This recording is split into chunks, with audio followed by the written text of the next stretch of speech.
नमस्कार, जय हिंद दोस्तों, आप सबका स्वागत है हमारे YouTube चैनल दिल्ली 7th पे कमीशन पर। इस चैनल पर आपको 7th पे कमीशन से जुड़ी तमाम खबरों के बारे में सबसे पहले बताया जाएगा। तो हम आपसे निवेदन करते हैं कि अगर आप हमारे YouTube चैनल पर पहली बार विजिट करे हो तो चैनल को सब्सक्राइब जरूर करें। 7th पे कमीशन, इन 48 लाख कर्मचारियों को नए साल पर मिलेगा तोहफा।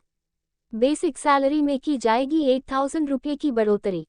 7th पे कमीशन, एक ताज़ा रिपोर्ट के मुताबिक केंद्रीय वित्त मंत्री निर्मला सीतारमण फरवरी में अंतरिम बजट में कर्मचारियों के फिटमेंट फैक्टर को बढ़ा सकती हैं। इससे कर्मचारियों के मूल वेतन में 8,000 रुपये की बढ़ोतरी होगी। इस अपडेट से जुड़ी पूरी जानकारी जानने के लिए कर्मचारी खबर को पूरा पढ़ें। ट्रेंड्स ऑफ डिस्कवर, चंडीगढ़, केंद्र सरकार 48 लाख केंद्रीय कर्मचारियों को खुश कर सकती है। जी हां, ये खुशी 7 वेतन आयोग के तहत मिलने वाले महंगाई भत्ते से नहीं बल्कि सालों से चली आ रही फिटमेंट फैक्टर को बढ़ाने की मांग से जुड़ी है। द 1 फरवरी को अंतरिम बजट में वित्त मंत्री निर्मला सीतारमण कर्मचारियों का फिटमेंट फैक्टर बढ़ा सकती है, जिसके बाद केंद्रीय कर्मियों की बेसिक सैलरी में बढ़ोतरी हो जाएगी। अंतरिम बजट के बाद देश में आम चुनाव की घोषणा होगी। सरकारी कर्मचारियों को खुश करने के लिए बजट में ये घोषणाएं हो सकती हैं। कर्मचारी संगठनों को भी उम्मीद है कि सरकार उनकी मांगों को मानेगी और बजट में इसकी घोषणा करेगी। 48 लाख को होगा फायदा। अगर सरकार अंतरिम बजट में फिटमेंट फैक्टर बढ़ाती है तो देश के 48 लाख कर्मचारियों को फायदा होगा। मूल वेतन बढ़ने से भत्तों में भी बढ़ोतरी देखने को मिलेगी। सरकार 2024 चुनाव से पहले अंतरिम बजट में इसका ऐलान कर सकती है, ताकि सरकारी कर्मचारियों के वोट प्राप्त किए जा सके और उनसे जुड़े वोट भी प्राप्त किए जा सके।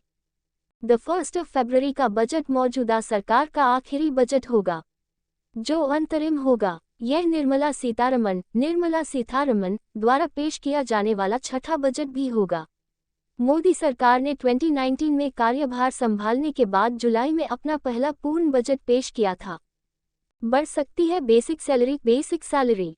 देश के सरकारी कर्मचारियों को अंतरिम बजट का बेसब्री से इंतजार है।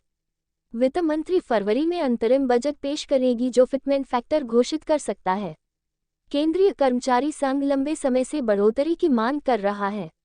इसी फिटमेंट फैक्टर के आधार पर सरकारी कर्मचारियों का वेतन तय होता है। आइए इसे एक उदाहरण से समझने की कोशिश करते हैं। फिलहाल फिटमेंट फैक्टर 2.57% है।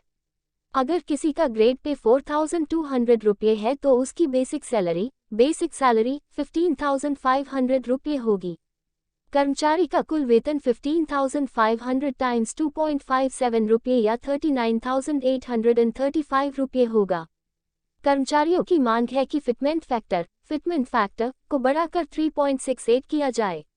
अगर ऐसा हुआ तो मूल वेतन 18,000 रुपये से बढ़कर 26,000 रुपये हो जाएगा।